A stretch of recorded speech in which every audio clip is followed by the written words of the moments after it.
Hi guys, ഇതിലും വലിയ പണി കിട്ടാനുണ്ടോ? നമ്മൾ വണ്ടി ഇറക്കിയിട്ട് 2 മാസം തികഞ്ഞിട്ടില്ല. നമ്മുടെ ടാറ്റ പഞ്ച് EVയുടെ വൈപ്പർ വർക്ക് ചെയ്യുന്നില്ല. സെൻസർ ഉണ്ട്, അതുണ്ട്, ഇതുണ്ട്, ഓട്ടോമാറ്റിക് വൈപ്പറാണ്. എന്തുണ്ടായിട്ടും കാര്യമില്ല. മാനുവലിൽ പോലും വൈപ്പർ വർക്ക് ചെയ്യുന്നില്ല. പിന്നെ എങ്ങനെ നമ്മൾ ഓടിക്കും, അത് ഈ മഴക്കാലത്ത്? നമ്മുടെ കയ്യിൽ വണ്ടി കിട്ടുന്നത് മെയ് 15-നാണ്. വെറും 15 ദിവസം കൊണ്ട് മെയ് 30-ാം തീയതി ആയപ്പോഴേക്കും നമ്മുടെ വണ്ടി കംപ്ലയിൻറ്റ് കാണിച്ചു തുടങ്ങിയിട്ടുണ്ട്. കമ്പനിയിൽ റിപ്പോർട്ട് ചെയ്തപ്പോൾ അവർ പറയുകയാണ്, നിങ്ങൾക്ക് അതിൽ ടെക്നോളജി അറിയാത്തത് കൊണ്ടാണ് സാറേ അത് ഉപയോഗിക്കാൻ അറിയാത്തത് എന്നാണ് ഫസ്റ്റ് അവരുടെ മറുപടി. ഓഹോ, വൈപ്പറിൽ ഇത്രയും ടെക്നോളജി ഉണ്ടോ? അവരുടെ കയ്യിൽ നിന്ന് പഠിച്ചാലേ പറ്റുള്ളൂ എന്നുള്ള തരത്തിൽ നമ്മൾ വണ്ടി എടുത്തിട്ട് ഷോറൂമിലോട്ട് പോവുക. അങ്ങാടിപ്പുറം ബ്ലോക്കിൽ നിൽക്കുന്ന സമയത്തുണ്ട് വൈപ്പർ ഓട്ടോമാറ്റിക്കായിട്ട് വർക്ക് ചെയ്യുന്നത്. നമ്മൾ ഇട്ടിട്ടൊന്നുമില്ല, വണ്ടി സെൻസറിൽ സെൻസ് ചെയ്തിട്ട് ഓട്ടോമാറ്റിക്കായിട്ട് വർക്ക് ചെയ്യുന്നുണ്ട്. അപ്പോൾ മനസ്സിലായി ഇതെന്തോ ഒരു സ്റ്റെക്കാണ്. ഇടയ്ക്ക് വർക്ക് ചെയ്യും, ഇടയ്ക്ക് വർക്ക് ചെയ്യില്ല. ചില സമയത്തൊക്കെ 10-15 കിലോമീറ്റർ വർക്ക് ചെയ്യില്ല, പിന്നെ വർക്ക് ചെയ്യും. അങ്ങനെ നമുക്ക് ആവശ്യമുള്ള സമയത്ത് വർക്ക് ചെയ്യാതെ, തോന്നിയ സമയത്ത്, മഴയുള്ള സമയത്ത് വർക്ക് ചെയ്യാതെ, തോന്നിയ സമയത്ത് വർക്ക് ചെയ്തിട്ട് കാര്യമൊന്നുമില്ല. കമ്പനിയിൽ പോയിട്ട് റിപ്പോർട്ട് ചെയ്യുമ്പോൾ കമ്പനിക്കാർ പറയണത് അവരുടെ മുമ്പിൽ നിന്ന് പെർഫെക്റ്റായിട്ട് വർക്ക് ചെയ്യുകയാണ് ഈ സാധനം. ഓക്കെ, അപ്പോൾ അവർ പറയുകയാണ് നിങ്ങൾക്കിത് ഉപയോഗിക്കാൻ അറിയായിട്ടാണെന്നൊക്കെ പറഞ്ഞിട്ട് നമ്മളെ പഴിചാരിയാണ്. ഞാൻ പറഞ്ഞു ഇത് മെയിൻ കംപ്ലയിൻറ്റ് തന്നെയാണ്. ഞാൻ വീഡിയോ കാര്യങ്ങളൊക്കെ എടുത്ത് വെച്ചിട്ടുണ്ട്, കാണിച്ചു തരാമെന്ന് പറഞ്ഞിട്ട് വീഡിയോ കാണിച്ചപ്പോഴാണ് അവർക്ക് ചെറിയൊരു പ്രൂഫ്, നമ്മളെ വിശ്വാസം വന്നത്. പിന്നീട് അവരുടെ സോഫ്റ്റ്വെയർ ചെക്ക് ചെയ്തിട്ട് ഇതിൽ സോഫ്റ്റ്വെയർ ബഗ് ഉണ്ട്, അപ്പോൾ അത് ഞങ്ങൾ ഗ്ലിച്ചൊക്കെ മാറ്റിയിട്ടുണ്ട്, ഇനി ആ കംപ്ലയിൻറ്റ് വരികയാണെന്നുണ്ടെങ്കിൽ നിങ്ങൾ സാറേ കൊണ്ടുവന്നോളൂ പറഞ്ഞു. വണ്ടി വീട്ടിലോട്ട് കൊണ്ടുവന്ന് 2 ദിവസം കഴിഞ്ഞപ്പോൾ വീണ്ടും കംപ്ലയിൻറ്റ്, ഇതേ സെയിം ഇഷ്യൂ. ആ സ്പോട്ടിൽ തന്നെ കമ്പനിയിലോട്ട് ഞാൻ വണ്ടി എടുത്തു. വൈപ്പറിൻ്റെ സ്വിച്ചുമ്പോൾ ടച്ച് ചെയ്തിട്ടേ അല്ല, അവിടെ എത്തിയിട്ട് എന്താ വെച്ചാൽ നോക്കാമെന്നുള്ള തരത്തിൽ അവിടെ ചെന്ന് ഷോറൂമിൽ എത്തുന്ന സമയത്ത് വീട്ടിൽ നിന്ന് അങ്ങോട്ട് ഏകദേശം ഒരു 10-12 കിലോമീറ്റർ ഉണ്ട്. മഴ പെയ്യുന്നുണ്ട്, വൈപ്പറൊന്നും ഇടാതെ ആ ബ്ലോക്കിലൂടെയൊക്കെ ഞാൻ കഷ്ടപ്പെട്ട് വണ്ടി ഓടിച്ച് ഷോറൂമിൽ എത്തുന്ന സമയത്ത് അവിടേക്ക് ഇൻഡിക്കേറ്റർ ഇട്ട് കയറുന്ന സമയത്തൊന്ന് വൈപ്പർ ഇട്ട് നോക്കി. ഭാഗ്യത്തിന് വൈപ്പർ വർക്ക് ചെയ്യുന്നില്ല. വേഗം സർവീസ് ഡിപ്പാർട്ട്മെൻറ്റിൽ കയറിയിട്ട് സർവീസറോട് കാര്യം പറയുകയാണ്. അപ്പോൾ അവർ പറയുകയാണ്, നിങ്ങൾ ആദ്യം ടിക്കറ്റ് ബുക്ക് ചെയ്യണം സാറേ, ആ റിസപ്ഷനിൽ ഒരാൾ ഇരിക്കുന്നുണ്ട്, അവിടുന്ന് ടിക്കറ്റ് ബുക്ക് ചെയ്തിട്ട് വന്നാലേ ഉള്ളൂ ഞങ്ങൾ ചെക്ക് ചെയ്യുള്ളൂ എന്ന് പറയുകയാണ്. റിസപ്ഷൻ ഡിപ്പാർട്ട്മെൻറ്റിലോട്ട് പോയിട്ട് അവരുടെ ഇരിക്കുന്ന ഒരു മാഡത്തിനോട് കാര്യം അവതരിപ്പിച്ചു. അപ്പോൾ അവരെന്നോട് പറയുകയാണ്, സോറി നിങ്ങൾ കുറച്ച് നേരം വെയിറ്റ് ചെയ്യണം, ഇത് കുറച്ച് ടൈം എടുക്കുന്ന പ്രോസസ്സാണെന്ന് പറഞ്ഞു. ഞാൻ ചൂടായി. ഞാൻ 2-3 വട്ടമായി കമ്പനിയിലോട്ട് ഞാൻ വരുന്നത്, കംപ്ലയിൻറ്റ് കാണിച്ചു കൊടുക്കുന്ന സമയത്ത് കംപ്ലയിൻറ്റ് നിങ്ങൾക്ക് നോക്കിയിട്ട് കിട്ടുന്നില്ല. ഇപ്പോൾ ലൈവായിട്ട് കംപ്ലയിൻറ്റ് നിങ്ങളുടെ മുമ്പിൽ കൊണ്ടുവന്ന് വെച്ചിട്ടുണ്ട്. ഇപ്പോൾ അവിടെ ഞാനത് വർക്ക് ചെയ്യുന്നില്ല എന്നുള്ള നിങ്ങളെ സർവീസർ വന്ന് നോക്കിയാലേ ഉള്ളൂ അത് അറിയുള്ളൂ. ഇനി അത് വർക്ക് ചെയ്യും, കുറച്ച് കഴിഞ്ഞാൽ അത് വർക്ക് ചെയ്യും. ആ സമയത്ത് ഞാൻ എങ്ങനെ കംപ്ലയിൻറ്റ് റിപ്പോർട്ട് ചെയ്യുക എന്നുള്ളത് ആ ചേച്ചിയോട് ഡയറക്റ്റ് ചോദിക്കണം. അത് വൈപ്പർ ഇഷ്യൂ ആണ്, പുറത്ത് പൊരിഞ്ഞ മഴയാണ്, 10-15 കിലോമീറ്റർ ഞാൻ വൈപ്പർ ഇടാതെ നോട്ടി ഇവിടെ വന്നിട്ടുള്ളതെന്ന് പറഞ്ഞിട്ട് നല്ല ഹാർഷായിട്ട് അവരോട് സംസാരിച്ച്. അപ്പോൾ അതുകൊണ്ട് എന്തെന്ന് അറിയില്ല, എനിക്കൊരു സർവീസറെ എൻ്റെ പിന്നാലെ വിട്ട് തന്നു. വണ്ടി വന്നിട്ട് അവർ ചെക്ക് ചെയ്തു. അവർ ആ കംപ്ലയിൻറ്റ് കണ്ട് മനസ്സിലാക്കി. അവർ ബോണറ്റ് വന്ന് തുറന്ന് അതിൻ്റെ ഉള്ളിൽ ഫ്യൂസ് പോലെ എന്തൊരു സംഭവമുണ്ട്, അത് എടുത്തിട്ട് അവർ വേറെ കണക്ട് ചെയ്ത് നോക്കി. എന്നിട്ടൊന്നും വൈപ്പറിലുള്ള വാട്ടറും വൈപ്പർ വർക്ക് ചെയ്യലും അങ്ങനെ ഒന്നും സംഭവിക്കുന്നില്ല. അത് അങ്ങനെ സ്റ്റക്കായി നിൽക്കുക തന്നെയാണ്. അപ്പോൾ അവർ പറഞ്ഞത് മേജർ എന്തോ കംപ്ലയിൻ്റ് ആണ്, അപ്പോൾ നിങ്ങൾ ഒരു ദിവസത്തോളം വണ്ടി ഇവിടെ നിർത്തിയിടേണ്ടതാണ്, ഇപ്പോൾ നിർത്തിയിടാൻ തയ്യാറാണെന്ന് ചോദിച്ചു. പറ്റില്ല എന്ന് പറഞ്ഞു. കാരണം എനിക്ക് ഇപ്പോൾ ഒന്ന് കുറച്ചുകൂടി തിരക്കും കാര്യങ്ങളുള്ള ദിവസമാണ്, ഈ വണ്ടി എനിക്ക് ആവശ്യമുണ്ട്. നിങ്ങൾ രാവിലെ വന്നിട്ട്, ഞാനൊരു ഡ്യൂട്ടിക്ക് പോകുന്ന ആളാണ്, അപ്പോൾ രാവിലെ നിങ്ങൾ വന്നിട്ട് എൻ്റെ വീട്ടിൽ നിന്ന് വണ്ടി എടുക്കാൻ പറ്റുമോ എന്ന് ചോദിച്ചു. സാറേ 10 കിലോമീറ്ററിൻ്റെ ഉള്ളിലാണെങ്കിൽ എടുക്കാൻ പറ്റുള്ളൂ എന്ന് പറഞ്ഞു. ഇതിൻ്റെ ഇഷ്യൂ അല്ല, 10 കിലോമീറ്റർ എത്ര കിലോമീറ്റർ എന്നൊന്നും എനിക്കിവിടെ റിപ്പോർട്ട് ചെയ്യാൻ കഴിയില്ല, നിങ്ങൾ രാവിലെ വന്നിട്ട് വണ്ടി എടുക്കണം എന്ന് പറഞ്ഞു. ഓക്കെ സാർ, ഞങ്ങൾ രാവിലെ എങ്ങനെയും വന്നിട്ട് വണ്ടി എടുത്തോളാം എന്ന് പറഞ്ഞിട്ട് അടുത്ത ദിവസം അവർ വന്നിട്ട് വണ്ടി എടുത്തു. 1-ാമത്തെ ദിവസം കഴിഞ്ഞു, അവരുടെ ഭാഗത്തു നിന്നൊരു കോളോ ഒന്നും വന്നില്ല. ഞാൻ അങ്ങോട്ട് വൈകിട്ട് ഒരു 4-5 മണിക്ക് വിളിച്ചു. എന്താണ് നിങ്ങൾ റിപ്പോർട്ട് ചെയ്യൂ, എന്താണ് ഇഷ്യൂ, എനിക്കൊന്ന് വണ്ടി കിട്ടുമെന്ന് ചോദിച്ചു. അപ്പോൾ അവർ പറഞ്ഞു, സാർ ഒരു വയറിങ്ങിൻ്റെ പ്രോബ്ലമാണ്, ഞങ്ങൾ ചെക്ക് ചെയ്തുകൊണ്ടിരിക്കുകയാണെന്ന് പറഞ്ഞു. എന്നാൽ അടുത്ത ദിവസം രാവിലെ എനിക്ക് എന്തെങ്കിലും നിങ്ങൾ വിളിച്ച് പറയുമെന്ന് ചോദിച്ചു. ആ സാർ ഞങ്ങൾ എന്തായാലും നിങ്ങളെ റിപ്പോർട്ട് ചെയ്യുമെന്ന് പറഞ്ഞു. അടുത്ത ദിവസം രാവിലെ ആയിട്ടും അവർ ഒന്നും വിളിക്കാത്ത കണ്ടപ്പോൾ ഞാൻ നേരെ ഡയറക്റ്റ് ഷോറൂമിലോട്ട് ചെന്നു. അവർ പറഞ്ഞു, ടെക്നീഷ്യൻ അവിടെ ചെക്ക് ചെയ്തുകൊണ്ടിരിക്കുകയാണ് നിങ്ങളെ വണ്ടി, ഉള്ളിൽ കയറിയിട്ട് എന്താ കംപ്ലയിൻറ്റ് എന്നുള്ളത് ചോദിച്ചറിഞ്ഞോളൂ എന്ന് പറഞ്ഞു. ടെക്നീഷ്യൻ്റെ അടുത്ത് കയറിയിട്ട് കാര്യം ചോദിച്ചപ്പോൾ അവർ പറഞ്ഞു, സാറേ സത്യാവസ്ഥ പറയട്ടെ, ഞങ്ങൾക്കും എന്താ കംപ്ലയിൻറ്റ് എന്നുള്ളത് വ്യക്തമായിട്ട് മനസ്സിലാക്കിയിട്ടില്ല. ഇന്ന് വൈകുന്നേരം വരെ നിങ്ങളെ വണ്ടി ഒന്ന് ചെക്ക് ചെയ്യാൻ തരൂ, ഞങ്ങൾ ഒന്നുകൂടി ഒന്ന് ചെക്ക് ചെയ്യട്ടെ, ഇന്ന് ചെക്ക് ചെയ്തിട്ട് എന്താണ് കംപ്ലയിൻറ്റ് റെക്ടിഫൈ ചെയ്തിട്ട് നിങ്ങൾക്ക് വിളിച്ച് അറിയിക്കാമെന്ന് പറയണം അവർ. അടുത്ത ദിവസം കറക്റ്റ് ഒരു 9:30-10 മണിക്ക് അവരുടെ ഭാഗത്ത് നിന്ന് രാവിലെ കോൾ വരികയാണ്, സാറേ നിങ്ങളെ വണ്ടിയിലുള്ള വൈപ്പറിൻ്റെ ഏതോ 2 മൊഡ്യൂൾ പേര് എന്നോട് പറഞ്ഞു, ഓർമ്മയില്ല, ആ 2 മൊഡ്യൂളിൽ ഏതോ ഒന്ന് പോയിട്ടുണ്ട്, അത് ഏതാ എന്നുള്ളത് ഞങ്ങൾക്കും കൺഫേം ആയിട്ടില്ല. അതുകൊണ്ട് ഈ 2 മൊഡ്യൂളും ഞങ്ങൾ ടാറ്റയിലോട്ട് റിപ്പോർട്ട് ചെയ്തിട്ടുണ്ട്. അപ്പോൾ ടാറ്റയുടെ ഭാഗത്ത് നിന്ന് ഒരു കൺഫർമേഷൻ കിട്ടാണ്ട്, ആ കൺഫർമേഷൻ കിട്ടിക്കഴിഞ്ഞാൽ ഒന്നെങ്കിൽ അവർ 2 മൊഡ്യൂൾ ഞങ്ങൾക്ക് അയച്ചു തരും, അല്ലെങ്കിൽ അവർക്ക് അറിയാം ഏത് മൊഡ്യൂളാണ് പോകുക എന്നുള്ളത്, അവർ ആ മൊഡ്യൂൾ അയച്ചു തരും. അത് വന്നാലുടനെ സാറിൻ്റെ വണ്ടിയിൽ അത് റീപ്ലേസ് ചെയ്തിട്ട് ഞങ്ങൾക്ക് വണ്ടി ഡെലിവറി ചെയ്യാൻ പറ്റുമെന്ന് പറയണം. അപ്പോൾ ഞാൻ പറയാണ് എന്ന് എനിക്ക് കിട്ടും, എൻ്റെ വണ്ടി എസ്റ്റിമേറ്റ് ഡേറ്റ് പറയും. ഇപ്പോൾ ആൾറെഡി 3 ദിവസം നിങ്ങളടുത്ത് വണ്ടി നിർത്തി തന്നു, എനിക്ക് എത്ര ദിവസം എടുക്കും, എത്ര ദിവസത്തിനുള്ളിൽ വണ്ടി കിട്ടുമെന്ന് എസ്റ്റിമേറ്റ് ഡേറ്റ് പറയുമെന്ന് പറയുന്ന സമയത്ത് അത് സാറേ സോറി, ടാറ്റയുടെ ഭാഗത്ത് നിന്ന് ഞങ്ങൾക്ക് ഇതുവരെയായിട്ടും ഒരു റെസ്പോൺസ് കിട്ടിയിട്ടില്ല, ഞങ്ങൾ ഇന്നലെ റിപ്പോർട്ട് ചെയ്തതാണ്, ഇതുവരെയായിട്ടും ഒരു റെസ്പോൺസ് കിട്ടിയിട്ടില്ല, അത് കാരണം കൊണ്ട് ഞങ്ങൾക്കത് പറയാൻ കഴിയില്ല എന്ന് പറയുന്നത്. അത് പറഞ്ഞിട്ട് കാര്യമില്ല, ടാറ്റയുടെ ഭാഗത്ത് നിന്ന് റെസ്പോണ്ട് കിട്ടിയോ കിട്ടിയില്ലേ എന്നുള്ളത് എനിക്കറിയില്ല. എനിക്ക് എൻ്റെ വണ്ടി എന്ന് കിട്ടും എന്നുള്ളതൊരു എസ്റ്റിമേറ്റ് ഡേറ്റ് കിട്ടിയേ പറ്റുള്ളൂ എന്ന് പറയാണ്. അല്ലെങ്കിൽ എനിക്ക് വേറെ വല്ല ലോണേക്കാരോ എനിക്ക് ഇതിന് പകരം വേറെ വണ്ടി എന്തെങ്കിലും നിങ്ങൾ അറേഞ്ച് ചെയ്ത് തരേണ്ടിയിരുന്നു പറയുമ്പോൾ അവരെന്നോട് പറഞ്ഞത് ഓക്കെ, ഞങ്ങൾ നാളെ ഞങ്ങളുടെ ഹെഡിൽ ഒന്ന് സംസാരിക്കട്ടെ, സംസാരിച്ചിട്ട് നാളെ തന്നെ സാറിന് വേറെ വല്ല വണ്ടി അറേഞ്ച് ചെയ്യാൻ പറ്റുകയാണെന്നുണ്ടെങ്കിൽ അങ്ങനെ അറേഞ്ച് ചെയ്ത് തരാം, അല്ലെങ്കിൽ എന്തായാലും ഇതിനൊരു റെസൊല്യൂഷൻ നാളെ എന്തായാലും ഞങ്ങൾ അറിയിക്കുന്നതാണെന്ന് പറയാണ്. ഉടനെ തന്നെ ഞാൻ ടാറ്റയുടെ പേജിൽ കയറിയിട്ട് അവരുടെ ആഡ്സും കാര്യങ്ങളും ഉണ്ടാകും ട്വിറ്ററിൽ, അതിനൊക്കെ ഞാൻ ടാഗ് ചെയ്തിട്ട് എൻ്റെ കംപ്ലയിൻറ്റും കാര്യങ്ങളും ഞാൻ അറിയിച്ചു. അപ്പോൾ ടാറ്റയുടെ ഹെഡിൽ നിന്ന് എവിടെ നിന്നാണെന്ന് അറിയില്ല, എനിക്കൊരു റിപ്ലൈ വന്നു, നിങ്ങളെ അവർ നാളെ തന്നെ കോൺടാക്റ്റ് ചെയ്യും, ഞങ്ങൾ അവർക്ക് റെസ്പോൺസ് കൊടുത്തിട്ടുണ്ട്, നാളെ തന്നെ അവർ കോൺടാക്റ്റ് ചെയ്യുമെന്ന് പറഞ്ഞു. അടുത്ത ദിവസം തന്നെ ടാറ്റയുടെ ഭാഗത്ത് നിന്ന് ഇവർ രാവിലെ ഒരു 8-9 മണി തോന്നുന്നുണ്ട്, ആ സമയത്ത് എനിക്ക് ഫോൺ കോൾ വന്നു, സാറേ ആ മൊഡ്യൂള് ഞങ്ങൾക്ക് അവരുടെ ടാറ്റയുടെ ഭാഗത്ത് നിന്ന് അയച്ചിട്ടുണ്ട്, 3 to 7 ദിവസത്തിൻ്റെ ഉള്ളിൽ ആ മൊഡ്യൂൾ ഇവിടെ എത്തും, അത് എത്തിയ ഉടനെ സാറിൻ്റെ വണ്ടിയിൽ ഞങ്ങൾ റീപ്ലേസ് ചെയ്ത് തരാമെന്ന് പറയുന്നു. ഞാൻ പറഞ്ഞു 3 to 7 ദിവസം എന്ന് പറഞ്ഞു കഴിഞ്ഞാൽ എനിക്ക് അത്രയും വലിയ ലോങ് ടൈം തന്നെയാണ്, വണ്ടി അവിടെ എനിക്ക് നിർത്തിടാൻ പറ്റില്ല, എനിക്ക് വണ്ടി നിങ്ങൾക്ക് തരാൻ പറ്റുമോ, 3 to 7 ദിവസം കഴിഞ്ഞിട്ട് ആ മൊഡ്യൂൾ എത്തുന്ന സമയത്ത് ഞാൻ അവിടെ വരാം, ഓടാത്ത വണ്ടിയൊന്നുമല്ല, വൈപ്പറാണ് വർക്ക് ചെയ്യാത്തത്, അപ്പോൾ ആ സമയത്ത് ഞങ്ങൾ അങ്ങോട്ട് വരാം, അത് വരുന്ന സമയത്ത് നിങ്ങൾ എനിക്ക് റീപ്ലേസ് ചെയ്ത് തന്നാൽ മതി, അങ്ങനെ ഒരു ഓപ്ഷൻ ഉണ്ടോ എന്ന് ചോദിക്കണം. ഓക്കെ, അതും ഞങ്ങളുടെ ഹെഡിൽ ഞങ്ങൾക്ക് സംസാരിക്കണം, ഞങ്ങൾക്ക് ഒരു ദിവസത്തെ ഗ്യാപ്പ് തരണം എന്ന് പറഞ്ഞു. ഓക്കെ, ഒരു ദിവസം നിങ്ങൾ എടുത്തോളൂ, എനിക്ക് നാളെ വണ്ടി കിട്ടിയാൽ മതി എന്ന് പറഞ്ഞു. അങ്ങനെ വണ്ടി കിട്ടിയിട്ടുള്ള വീഡിയോ ആണ് നിങ്ങളിപ്പോൾ കാണുന്നത്.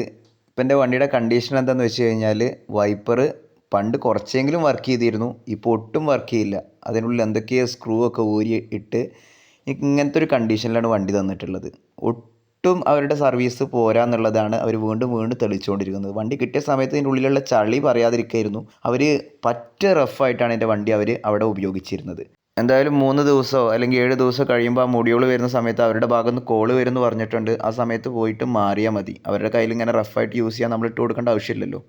പിന്നെ ഇതിൽ വേറെയും കംപ്ലയിൻറ്റ്സ് ഉണ്ട് കേട്ടോ. എനിക്ക് വേറൊരു കംപ്ലയിൻറ്റ് കാണിച്ചിട്ടുള്ളത് എന്താണെന്ന് വെച്ച് കഴിഞ്ഞാൽ, ഒരു ദിവസം ഈ വണ്ടി ഞാൻ രാവിലെ എടുക്കുന്ന സമയത്ത് ഇതിൽ 100% ചാർജ് ചെയ്ത വണ്ടി പെട്ടെന്ന് വണ്ടി തിരിച്ചു കഴിഞ്ഞപ്പോഴേക്കും 99% ആയി. വണ്ടി എടുത്ത് ഞാൻ കുറച്ച് മുന്നോട്ട് പോയപ്പോഴേക്കും ഏകദേശം 1 കിലോമീറ്റർ ഞാൻ ഓടിയിട്ടുള്ളൂ, 1 കിലോമീറ്റർ ഓടിയപ്പോഴേക്കും ചാർജ് ഡ്രോപ്പായിട്ട് ഏകദേശം 89% ആയി. ഇത് കണ്ടപ്പോൾ എനിക്കെന്തോ സംശയം തോന്നിയിട്ട് ഞാൻ വണ്ടി വേഗം തിരിച്ച് വീട്ടിലോട്ട് തന്നെ വന്ന് വീട്ടിലെത്തിയപ്പോഴേക്കും 80% ആയിട്ടുണ്ട്. ഞാൻ വേഗം തന്നെ കമ്പനിയിൽ നമ്മളെ വണ്ടി നമുക്ക് സെയിൽ ചെയ്തിട്ടുള്ള ആളുടെ നമ്പറിൽ വിളിച്ചു. അപ്പോൾ അവർ പറഞ്ഞു ഞങ്ങൾ കമ്പനിയുമായിട്ടും സംസാരിക്കട്ടെ, ഞാൻ എന്നിട്ട് എന്താ ടെക്നീഷ്യൻ എന്താ പറയുന്നത് നോക്കിയിട്ട് നിങ്ങളെ വിളിക്കാമെന്ന് പറഞ്ഞിട്ട് ഒരു 5 മിനിറ്റ് വേണ്ടി എന്നെ വിളിച്ചിട്ട് എന്നോട് പറഞ്ഞു നിങ്ങൾ 99% ചാർജർ ഊരിയിട്ടുണ്ടെന്നാണ് ടെക്നീഷ്യൻ്റെ ഭാഗത്തു നിന്നുള്ള കോൾ വരുന്നത്. അപ്പോൾ അവർ പറയുന്നത് അതൊരു സെൽഫ് ബാലൻസിങ്ങിൻ്റെ ടൈമാണ് ലാസ്റ്റ് 1%, ആ സമയത്ത് നിങ്ങൾ ചാർജർ ഊരിക്കഴിഞ്ഞാൽ സെല്ല് ബാലൻസ് ചെയ്യുന്നൊരു സമയമാണ്, അപ്പോൾ ബാറ്ററിയിൽ ആ സെൽഫ് ബാലൻസിങ്ങിൻ്റെ ഇഷ്യൂ വന്നിട്ടുണ്ടാവും, അത് കാരണം കൊണ്ടാണ് അത് അങ്ങനെ ഒരു സ്ലീപ്പിംഗ് മോഡോ അങ്ങനെ എന്തോ പറഞ്ഞിട്ട് 2-3 മോഡ്സ് ഉണ്ട് അതിൽ, അത് ഓട്ടോമാറ്റിക്കായിട്ട് ഓൺ ആയിട്ടുണ്ടാവും, അത് കാരണമാണ് ഈ ചാർജ് ഇങ്ങനെ ഡ്രോപ്പ് ആവുന്നത്. നിങ്ങൾ ഒന്നുകൂടി വണ്ടി ഫുൾ ചാർജ് ആക്ക്, പിന്നീട് ആ ഇഷ്യൂ കാണിക്കില്ല എന്ന് പറഞ്ഞു. ഞാൻ വേഗം കൊണ്ടുപോയിട്ട് ചാർജർ കണക്ട് ചെയ്തു. ചാർജർ കണക്ട് ചെയ്തപ്പോൾ സാധാരണ കാണിക്കുന്നത് പോലെ തന്നെ 80-ന്ന് 100 ചാർജ് ചാർജ് ചെയ്യുമ്പോൾ ഫാസ്റ്റ് ചാർജറുമ്പോൾ നമുക്ക് ഏകദേശം 1 മണിക്കൂർ കാണിക്കാറുണ്ട്. അപ്പോൾ ഇത് അതേപോലെ തന്നെ 1 hour കാണിച്ച് ഇനി 1 മണിക്കൂർ എടുക്കുമോ ഫുൾ ചാർജ് ആവാനെന്നൊക്കെ വെച്ചിട്ട് ഇരിക്കുകയാണ്. ആ സമയത്ത് 15 മിനിറ്റ് കൊണ്ട് ഫുൾ ചാർജായി എന്നല്ല, ഞാൻ ആ വണ്ടി എടുത്തിട്ട് പിന്നെ ഞാൻ ഓട്ടിക്കുന്നത് ഏകദേശം 25 കിലോമീറ്റർ അങ്ങോട്ടും 25 കിലോമീറ്റർ ഡൗണും ഓടിച്ച്. വണ്ടിയിൽ ഒരു ചാർജ് ഡ്രോപ്പും ഇല്ല, ഒരു പ്രോബ്ലവും ഇല്ല, ആ ഇഷ്യൂ അവിടെ തീർന്നു. അതിന് ശേഷമാണ് ഞാൻ ഈ വണ്ടി കൊണ്ട് ഞാൻ കോയമ്പത്തൂർ പോയിട്ടുള്ളത്. ഏകദേശം 200 കിലോമീറ്റർ അപ്പ് ആൻഡ് ഡൗൺ ഓടിയിട്ടുണ്ട്. ഈ ഇഷ്യൂ പിന്നെ എനിക്ക് കാണിച്ചിട്ടില്ല, ഇതുവരെയും പിന്നീട് ആ ഇഷ്യൂ വന്നിട്ടില്ല.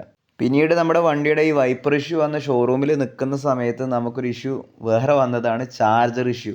നമ്മുടെ കയ്യിലുള്ള ഈ ഫാസ്റ്റ് ചാർജർ അതൊരു ദിവസം ഞാൻ ജസ്റ്റ് ഒന്ന് ഓണാക്കി നോക്കുന്ന സമയത്ത് അതിൽ ബ്ലൂ കളറാണ് നോർമലി അത് വർക്കിംഗ് ആണെങ്കിൽ വരേണ്ടത്, അവിടെ ഉണ്ട് റെഡ് കളറിൽ വന്നിട്ട് ഇങ്ങനെ ബ്ലിങ്ക് ചെയ്യണു. അപ്പോൾ അത് മനസ്സിലാക്കി ഞാൻ അതിൻ്റെ സൈഡിലുള്ള അതിൻ്റെ മാനുവലും കാര്യങ്ങളൊക്കെ എടുത്ത് വായിച്ച് നോക്കുന്ന സമയത്ത് റെഡ് കളർ മിന്നിക്കഴിഞ്ഞാൽ ഇത് എററാണ്, അത് ഓണായില്ല, ആ റെഡ് കളറിൽ നമ്മൾ വണ്ടിയിൽ കണക്ട് ചെയ്യാൻ പറ്റില്ല. ഞാൻ വേഗം കമ്പനിയുടെ ഭാഗത്തോട്ട് കോൺടാക്ട് ചെയ്തു, ഏതായാലും വണ്ടി അവിടെ കിടക്കുകയാണ്, അപ്പോൾ ഇത് കൂടി നമുക്ക് റിപ്പോർട്ട് ചെയ്യാന്നുള്ള തരത്തിൽ ഇതും റിപ്പോർട്ട് ചെയ്തു.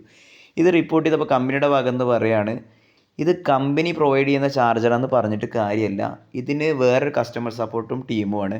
ഇത് എക്സികോം എന്ന് പറഞ്ഞിട്ടുള്ളൊരു ടീമാണ് ഇത് ഉണ്ടാക്കിയിട്ടുള്ളത്, മാനുഫാക്ചർ ചെയ്തിട്ടുള്ളത്. അപ്പോൾ അവർക്ക് നിങ്ങൾ കംപ്ലയിൻറ്റ് ചെയ്യണം, അല്ല ഞങ്ങളുടെ ഭാഗത്ത് നിന്ന് ഇതിനൊരു സപ്പോർട്ട് ഇല്ല എന്ന് പറഞ്ഞു. ഞാൻ കുറേ റേസ് ആയി അവരോട്, നിങ്ങൾ പിന്നെ എന്തിനാ അത് ഡീലർഷിപ്പ് നമുക്കിത് തരുന്നത്, എനിക്കൊന്ന് എക്സികോം എന്ന് പറയുന്ന ആ കമ്പനിയുടെ കയ്യിൽ നിന്ന് ഈ ചാർജർ വാങ്ങിയാൽ പോരെ, നിങ്ങളോ ആ ചാർജർ കമ്പനിയും തമ്മിൽ ഒരു ബന്ധമില്ലെങ്കിൽ പിന്നെ ഞാൻ എന്താണ്, ഞാൻ കസ്റ്റമർ എന്നുള്ള തരത്തിൽ എനിക്ക് ഒരുപാട് വാല്യൂസ് ഇല്ലേ, അത് നിങ്ങൾ നോക്കണ്ടേന്നൊക്കെ പറഞ്ഞു.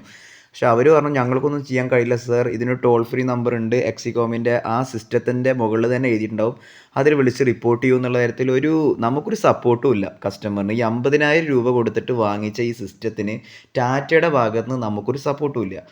അങ്ങനെ ഞാൻ ആ ടോൾ ഫ്രീ നമ്പറിൽ വിളിച്ച് നോക്കുമ്പോൾ അത് ഇംഗ്ലീഷ് സപ്പോർട്ടാണ്. ഒരു സാധാരണക്കാരനൊക്കെ എങ്ങനെ ഇംഗ്ലീഷ് സപ്പോർട്ടിൽ വിളിച്ച് കാര്യങ്ങൾ അവതരിപ്പിക്കുക, എനിക്കറിയില്ല. എനിക്കറിയുന്ന ഇംഗ്ലീഷൊക്കെ വെച്ച് അവരോട് അവതരിപ്പിച്ചപ്പോൾ അവർ പറഞ്ഞു ഞങ്ങൾക്ക് സർവീസ് ഉണ്ട്, പക്ഷേ അത് ഇങ്ങനത്തെ ഈ എറർ ഇഷ്യൂ ഒക്കെ കാണിച്ചിട്ട് സിസ്റ്റം കാണിച്ചു കഴിഞ്ഞാൽ അത് ഞങ്ങൾക്ക് സൈറ്റിൽ വന്നിട്ട് സൂപ്പർവൈസ് ചെയ്ത് നേരാക്കാനുള്ള ഒരു സിസ്റ്റത്തിൽ എത്തിയിട്ടില്ല, അതുകൊണ്ട് ഞങ്ങൾക്ക് അങ്ങനെ ഒരു സർവീസ് ഇല്ല. നിങ്ങളുടെ സിസ്റ്റത്തിന് കംപ്ലൈൻ്റ് ഒന്നുമില്ല, ലൈറ്റ്നിങ്ങോ അങ്ങനെ ആയിട്ടൊന്നും പോയിട്ടൊന്നുമില്ല, അതുകൊണ്ടാണ് അതിൽ ബ്ലിങ്ക് ചെയ്യുന്നത് ഈ റെഡ് കളറിൽ, അതിൽ ഫോൾട്ട് എററാണ്. അതായത് നിങ്ങളെ സിസ്റ്റത്തിൽ അമിതമായിട്ടുള്ള വോൾട്ടേജ് വരുന്നുണ്ട്. അവരുടെ ഭാഷയിൽ അതിന് പറയുക NE വോൾട്ടേജ്, എർത്ത് വോൾട്ടേജ് എന്നാണ് അവർ പറയുന്നത്. അത് നോർമൽ പറയുന്നത് 3 വോൾട്ടാണ്. അത് KSEBിയുടെ കണക്കിൽ 5 വോൾട്ട് വരെയാണ് നമ്മളെ വീട്ടിൽ വരാൻ പറ്റുള്ളൂ. പക്ഷേ അത് 30 വോൾട്ട് വരെ അവരുടെ സിസ്റ്റം സപ്പോർട്ട് ചെയ്യും. 30 വോൾട്ടിന് മുകളിൽ പോയി കഴിഞ്ഞാൽ അവരുടെ സിസ്റ്റം വർക്ക് ചെയ്യില്ല എന്നാണ് പറയുന്നത്. അപ്പോൾ നമ്മുടെ വീട്ടിൽ അത് 30 എബോവ് വരുന്നുണ്ട് എന്ന് അവർ വാദിക്കുന്നുണ്ട്. അപ്പോൾ അത് ചെക്ക് ചെയ്യുക എങ്ങനെയാണെന്ന് വെച്ച് കഴിഞ്ഞാൽ ഒന്നെങ്കിൽ KSEBിയിൽ അറിയിക്കുക, അപ്പോൾ അവിടുത്തെ ഇലക്ട്രീഷ്യൻസ് വന്നിട്ട് അത് ചെക്ക് ചെയ്ത് നിങ്ങൾക്ക് പറഞ്ഞു തരും. അല്ലെങ്കിൽ നിങ്ങൾ പുറത്തുനിന്നൊരു ഇലക്ട്രീഷ്യനെ വിളിച്ചിട്ട് നിങ്ങളത് ചെക്ക് ചെയ്ത് നോക്കുക, മൾട്ടിമീറ്റർ വെച്ച് ചെക്ക് ചെയ്ത് നോക്കുക, അല്ലെങ്കിൽ നിങ്ങൾ ചെക്ക് ചെയ്ത് നോക്കുക മൾട്ടിമീറ്റർ വെച്ചിട്ട്.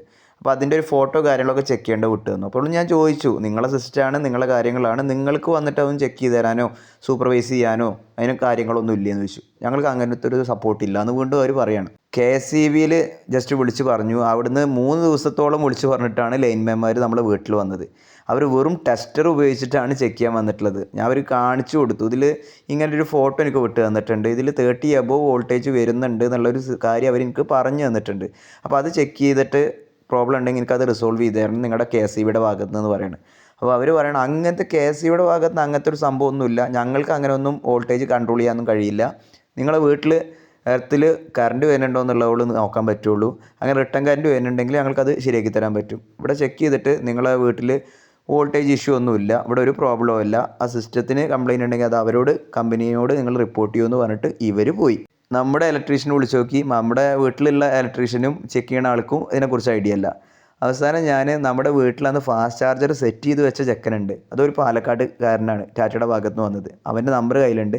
അവനെ കോൺടാക്ട് ചെയ്തപ്പോൾ അവന് ഒരു ആപ്ലിക്കേഷൻ APK ഫയൽ എൻ്റെ വാട്സാപ്പിലോട്ട് അയച്ചു തന്നിട്ട് അത് ഡൗൺലോഡ് ചെയ്ത് ഇൻസ്റ്റാൾ ചെയ്ത് എൻ്റെ ഫോണിൽ അവന് ബ്ലൂടൂത്ത് വഴി ഈ സിസ്റ്റത്തിനോട്ട് കണക്ട് ചെയ്യിപ്പിച്ചു. എന്നിട്ട് ഇതിൻ്റെ സിസ്റ്റം ഈ മൊബൈലും കൂടെ കണക്ട് ചെയ്തിട്ട് ഈ EV ഡീബഗ്ഗർ എന്ന് പറഞ്ഞിട്ടൊരു ആപ്ലിക്കേഷനാണ്, ആ ആപ്ലിക്കേഷൻ വഴി എനിക്ക് അതിൻ്റെ ഉള്ളിൽ നിന്ന് ആ സിസ്റ്റത്തിൻ്റെ ഡാറ്റാസ് അനലൈസ് ചെയ്തിട്ട് അതിലെനിക്ക് അവൻ കാണിച്ചു തന്നു. ഈ വോൾട്ടേജ് എന്ന് പറയുന്നത് നിങ്ങളുടെ വീട്ടിൽ 39 എബോവ് ആണ്. KSEBിയിലെ ലൈൻമാൻമാരോടൊന്നും പറഞ്ഞിട്ട് കാര്യമല്ല, നിങ്ങൾ അവിടെ ചെല്ലൂ, KSEBിയിൽ ചെന്നിട്ട് AI ഉണ്ടാവും, AIയെ കണ്ടിട്ട് കാര്യം അവതരിപ്പിക്കൂ. അപ്പോൾ അവർ അതിനൊരു സൊല്യൂഷൻ പറയും, AIക്ക് ഇതിനെക്കുറിച്ച് അറിയാം. അപ്പോൾ അവർ വന്നിട്ട് നിങ്ങളുടെ വീട്ടിൻ്റെ അടുത്തുള്ള ട്രാൻസ്ഫോമിലോ അല്ലെങ്കിൽ പോസ്റ്റിലോ എർത്ത് ചെയ്ത് തരും. എർത്ത് ചെയ്ത് കഴിഞ്ഞാൽ നിങ്ങളുടെ വീട്ടിലുള്ള ഈ വോൾട്ടേജ് കുറയും, നിങ്ങൾക്കത് സിസ്റ്റം പഴയപടി വർക്കിങ്ങും ആവും. പക്ഷേ അതൊരു ടൈം കൺസ്യൂം ചെയ്യുന്ന സംഭവമാണ്. KSEBിയിലുള്ള AI ഇതിനെക്കുറിച്ചിട്ട് അറിവുള്ള ആളാവണം, അവർ വന്ന് ചെക്ക് ചെയ്തിട്ട് അവർ അംഗീകരിച്ചാൽ മാത്രമേ ഇത് ഒന്ന് കൺവീനിയൻ്റ് ആയിട്ട് ഇത് പഴയ പോലെ വർക്ക് ചെയ്യുള്ളൂ എന്ന് പറയണം. അപ്പോൾ അങ്ങനെയാണെന്നുണ്ടെങ്കിൽ ഞാനതിൽ നിന്ന് പോയി അവിടെ റിപ്പോർട്ട് ചെയ്യാമെന്ന് ആലോചിച്ചിട്ട് ഡയറക്റ്റ് KSEB ചെന്നു, KSEBിയിലെ AIനെ കണ്ടു, ഈ കാര്യം അവതരിപ്പിച്ചു. അപ്പോൾ അവർ എന്നോട് പറയാണ് ഇത് ടാറ്റക്കാരെ പറഞ്ഞാൽ മതി, MG ഒക്കെ ചെയ്യണത് ആദ്യം KSEBിയിൽ വന്ന് പേപ്പറും കാര്യങ്ങളൊക്കെ വീട്ടിൽ എത്ര ലോഡ് ഉണ്ട് എന്നുള്ള കാര്യങ്ങളൊക്കെ കറക്റ്റ് ചെയ്തിട്ടാണ് ഇങ്ങനെയുള്ള ഫാസ്റ്റ് ചാർജറും കാര്യങ്ങളും സെറ്റ് ചെയ്ത് കൊടുക്കുന്നത്, അതുകൊണ്ട് ഇങ്ങനത്തെ ഇഷ്യൂസ് ഒന്നും വരുന്നില്ല. ഇത് ടാറ്റ വന്നിട്ട് ജസ്റ്റ് ആ ചാർജർ വെക്കുന്നു, ഒരു ഐഡിയ ഇല്ല, അതുകൊണ്ട് തന്നെയാണ് നമ്മുടെ KSEBിയിൽ ഇപ്പോൾ നിങ്ങളുടെ വീട്ടിൽ ഈ ചാർജർ വെച്ചതിനെ കുറിച്ചിട്ട് ഒരു റെക്കോർഡ്സും ഇല്ല. അപ്പോൾ അതൊക്കെ കാരണം കൊണ്ടാണ് നിങ്ങളുടെ വീട്ടിൽ ഇത് വർക്കിംഗ് അല്ലാത്തത്. എന്തായാലും ഇനിയിപ്പോൾ ഇത് ഒരു സൊല്യൂഷനേ ഉള്ളൂ, നിങ്ങളുടെ വീടിൻ്റെ അടുത്തുള്ള ട്രാൻസ്ഫോമിൽ വന്നിട്ട് ഞങ്ങൾക്ക് എർത്ത് സെറ്റ് ചെയ്ത് കഴിഞ്ഞാൽ നിങ്ങളുടെ വീട്ടിലത് വർക്ക് ചെയ്യുമെന്ന് പറഞ്ഞു. നാളെ തിങ്കളാഴ്ച ഞാൻ നിങ്ങളുടെ വീട്ടിലോട്ട് വരാം, എല്ലാം ചെക്ക് ചെയ്തിട്ട് അതിന് ശേഷം നമ്മളത് റിസോൾവ് ചെയ്ത് തരാമെന്ന് പറയാം ഒക്കെ പറഞ്ഞിട്ട് തിങ്കളാഴ്ച KSEBിയുടെ ഭാഗത്ത് നിന്ന് ആരും വന്നില്ല, ഒരു എഞ്ചിനീയറോ ആരും വന്നില്ല. ഞാൻ KSEBിലോട്ട് വിളിച്ച് കാര്യം അവതരിപ്പിച്ചു. അപ്പോൾ അവർ പറഞ്ഞു ഞങ്ങൾ AEനോട്ട് ഒന്നുകൂടി പറഞ്ഞു നോക്കാം, അവർ അടുത്ത ദിവസം വരുന്നതായിരിക്കും എന്ന് പറഞ്ഞു. അടുത്ത ദിവസം AE വന്നതൊന്നുമില്ല. വീട്ടിൽ കറണ്ടൊക്കെ പോയി. നമ്മുടെ വണ്ടി നമ്മുടെ കയ്യിൽ കിട്ടി. ഷോറൂമിൽ കച്ചറമൊക്കെ ഉണ്ടാക്കിയിട്ട് വണ്ടി എത്തിയപ്പോൾ വീട്ടിലെത്തിയിട്ട് ഞാൻ ഇന്നലെ പോയിട്ട് വെറുതെ ചാർജർ ഒന്ന് ഓണാക്കി നോക്കിയ സമയത്തുണ്ട് ചാർജർ പഴയ പടി വർക്ക് ചെയ്യുന്നുണ്ട്. എന്ത് മറിമായ എന്നുള്ളത് എനിക്കറിയില്ല. ഇനി കമ്പനി അല്ലെങ്കിൽ KSEബിയുടെ ഭാഗത്ത് നിന്ന് ആരെങ്കിലും വന്നിട്ട് ട്രാൻസ്ഫോമറിൽ എന്തെങ്കിലും ചെയ്തോ എന്നുള്ളതും അറിയില്ല. നമ്മുടെ വീട്ടിൽ എന്തായാലും AE വന്നിട്ട് മീറ്റർ ബോക്സും കാര്യങ്ങളും ചെക്ക് ചെയ്തതിന് ശേഷമാണ് എർത്തിയെന്ന് പറഞ്ഞിരുന്നു. ആരും വീട്ടിൽ വന്നിട്ടില്ല. എനിക്കത് ശരിയായത് എന്തുകൊണ്ടാണ് തോന്നുന്നതെന്ന് വെച്ച് കഴിഞ്ഞാൽ ഈ മഴക്കെടുതി ആയതുകൊണ്ട് ട്രാൻസ്ഫോമിൽ ഇടയ്ക്കിടയ്ക്ക് വന്നിട്ട് ലൈൻമാൻമാർ എന്തൊക്കെ ചെയ്തു പോകുന്നുണ്ട്. അപ്പോൾ എങ്ങനെയോ ഇവിടേക്ക് പഴയ പടി വോൾട്ടേജ് അത് പണ്ടത്തെ ലെവലിൽ ആയിട്ടുണ്ട്, വന്ന് ശരിയായി തോന്നുന്നുണ്ട്. ഇനിയും ഈ കംപ്ലൈൻറ്റ് മിക്കവാറും എനിക്ക് തോന്നുന്നു റിപ്പീറ്റ് ചെയ്ത് വരാനുള്ള സാധ്യത ഉണ്ട്. അപ്പോൾ അന്ന് വീണ്ടും AEയെ കണ്ടിട്ട് ഈ എർത്തിൻ്റെ ഇഷ്യൂ അന്ന് ബാക്കി കംപ്ലീറ്റ് ചെയ്യേണ്ടി വരുമെന്ന് എനിക്ക് തോന്നുന്നത്. എന്തായാലും EV എടുക്കുന്നവർക്കൊക്കെ ഈ വീഡിയോ ഉപകാരപ്പെടും എന്ന് തന്നെ വിചാരിക്കുന്നു. നിങ്ങൾക്ക് ഈ വീഡിയോ ഉപകാരപ്പെടുന്നുണ്ടെങ്കിൽ നിങ്ങളുടെ ഫ്രണ്ട്സുമായിട്ട് ഷെയർ ചെയ്യുക, ലൈക്ക് അടിക്കാൻ മറക്കരുത് ഫ്രണ്ട്സ്. അടുത്ത വീഡിയോയുമായി നമ്മൾ തമ്മിൽ കണ്ടുമുട്ടുന്നതുവരെ I am going to signing off. This is your friend Fasi Muhammad.